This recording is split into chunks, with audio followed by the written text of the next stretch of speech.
আজকে আমি করব বাঁধাকপিটা কাটা হয়ে গেছে। এখানে কড়াই আমি জল বসিয়েছি, জলটা একটু গরম হলে আমি বাঁধাকপিটা একটু ভাপিয়ে নেব। জলটা গরম হয়ে এসছে, আমি এখন বাঁধাকপিগুলো এর মধ্যে দিয়ে দেবো, একটুখানি ভাপিয়ে বাঁধাকপিটা তারপর আমি নামিয়ে নেব।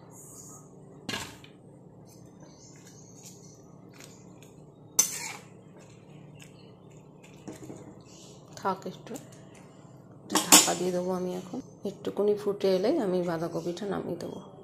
তো দেখো, বাঁধাকপিটা আমার ভাপানো হয়ে গেছে। আমি এবার জলটা ঝরিয়ে দেবো।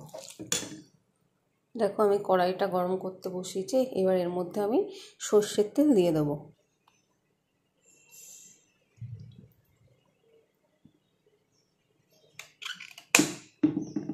এর মধ্যে এবার আমি একটু কালো জিরে দিয়ে দিলাম, একটা তেজপাতা আর একটা শুকনো লঙ্কা।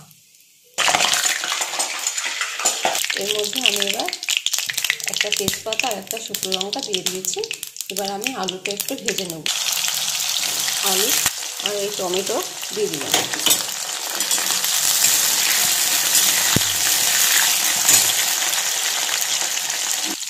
আলুটা ভাজা হয়ে এসছে। এবার আমি এক এক করে মশলাগুলো দিয়ে দেবো। হলুদ গুঁড়ো, জিরে গুঁড়ো, ধনে গুঁড়ো, আদা বাটা, ব্যাস।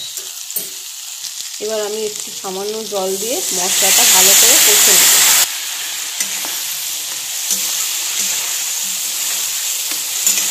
মশলাটা ভালো করে কষবো যতক্ষণ ফ্লেভার থাকছে।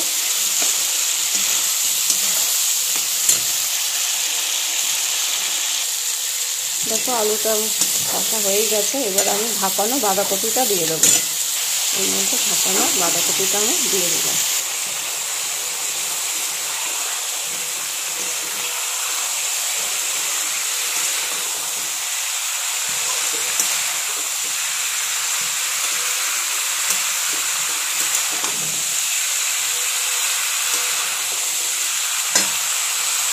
এবার এর মধ্যে আমি একটু চিনি অ্যাড করবো।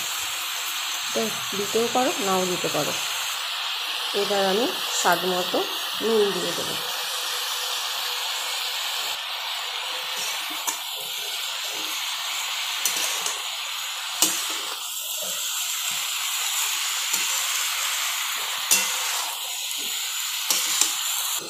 এর মধ্যে দুটো কাঁচা লঙ্কা দিলাম।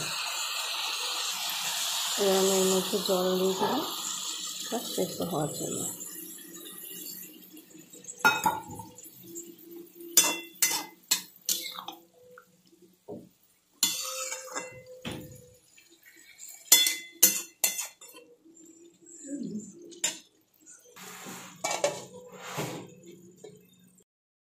দেখো, বাঁধাকপিটা প্রায় হয়ে এসেছে। আমি এবার গরম মশলা দিয়ে নামিয়ে দেবো। দেখো, আমি এখানে গরম মশলাটা দিয়ে দিলাম আর এক চামচ ঘি দিয়ে দেবো।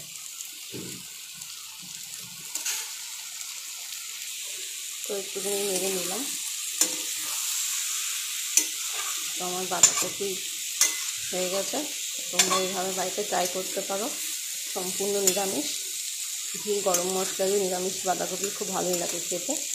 ভিডিওটি ভালো লাগলে একটু লাইক, কমেন্ট, শেয়ার করো। তো এই যে আমার বাঁধাকপি পুরো রেডি হয়ে গেছে। তো তোমরা জানিও কেমন হলো।